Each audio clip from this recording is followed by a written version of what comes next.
Welcome to Technology for Teachers, the podcast that integrates technology with curriculum and professional development.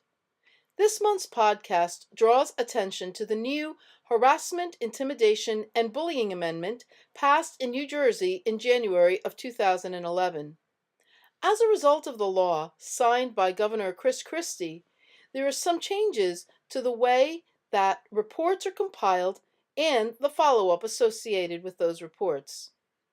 So what are your responsibilities as a teacher to comply with the new amendment? During this podcast, we'll explore some ideas, including the ethical reasons for the new requirements. I know that HIB is a sensitive subject, but the aim of the new amendment is to find ways to get along and make the school environment a better and safer place for the entire learning community.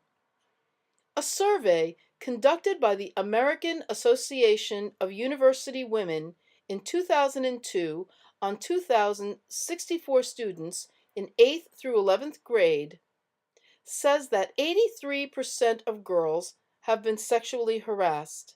78% of boys have been sexually harassed. 38% of students were harassed by teachers or other school employees.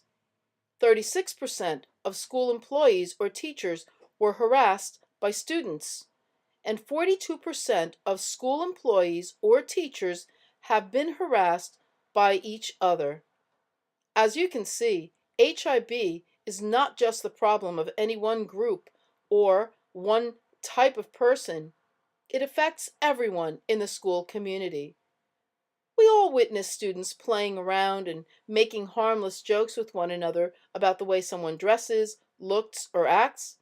But teachers must be especially aware when those comments are being made.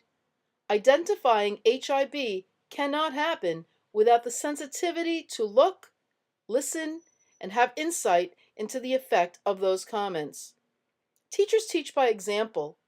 How we work together as professionals can have a great impact on our students. When we treat each other with respect and professionalism, students learn by our example.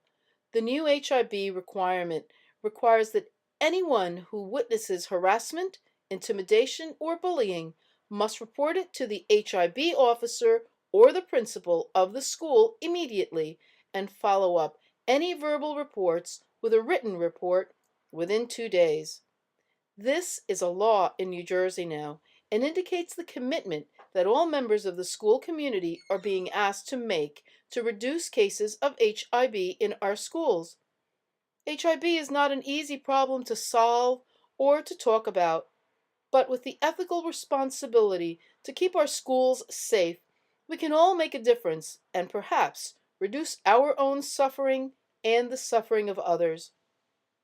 Those are tough words to hear, but we must face the fact that HIB does go on and must be reduced or eliminated altogether. Thanks for listening to and watching Technology for Teachers. I hope that this podcast has been interesting and helpful. Look for next month's podcast here on podbean.com.